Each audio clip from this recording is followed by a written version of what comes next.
guys Assam টাইপৰ সন্মুখতে আমি ঢালাই চলাই দিছো ঢালাই দি ধুনীয়া কৰি আছো আৰু বহুত কাম বাকি আছে সাইডে দি ঢালাই দিব লাগিব চোতালখন ঢালাই দিম আৰু এইটো যেটো নেকি এইটো ঘৰ অলপ আমাৰ মানে বেডনেছ অলপ কমি গৈছে আমি অলপ বহাই দি আছো আপোনালোকে চাব পাৰিব ক্লিয়াৰ কে দেখা পাব ইয়া ডিজাইন এয়া চাইছে বাৰান্দা টাইলছ লগাইছো আৰু এতিয়ালৈকে বহুত কাম বাকি আছে এইবিলাক কিন্তু মানে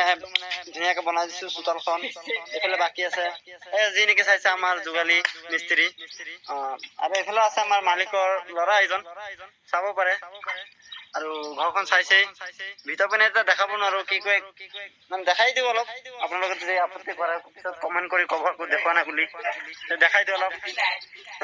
এয়া চাইছে এয়া ধান ৰখাইছে সেইখিনি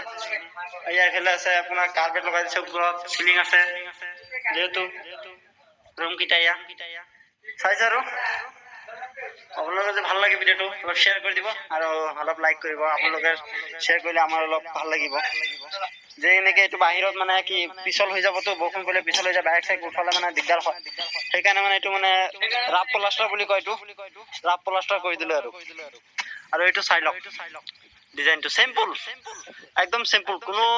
বেলেগ ধৰণৰ ডিজাইন নাই যি আছে এইটোই আছে